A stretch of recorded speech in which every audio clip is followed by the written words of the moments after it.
Баршаңызға қайырлы күн. Бүгін сіздерге номері 5-ші диеталық түскі асты ұсынамын. Бұл диета созылмалы холецистит, өттас ауруы, бауыр циррозы, созылмалы гепатит, жедел гепатит, токсикоз, асқазан мен ішек аурулары, өт қабын алдырғаннан кейін 14-17 күні ішуге арналған тағам. Ол үшін біз асқабақты 4 бұрыштап турап ыдысымызға саламыз.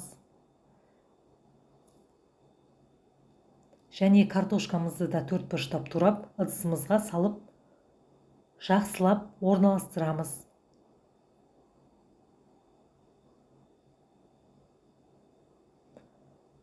Үстіне 200 мл немесе 150 мл сүтті біртекті етіп құямыз. Дәміне қарай тұз және бұрыш себеміз. Майсыз еттен фарш жасап, дәміне қарай тұз және бұрыш саламыз. 30 грамм немесе 50 грамм фарш алып, фрикадельке жасаймыз. Фрикаделькемізді гхи майына 5 минутқа қуырып аламыз.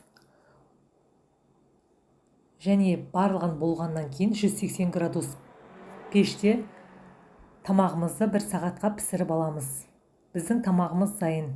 Сіздерге видео ұнаған болса, қоңырау белгісін басып, менің каналыма тіркеліп кетіңіздер. Келесі кездескенше сау болыңыздар.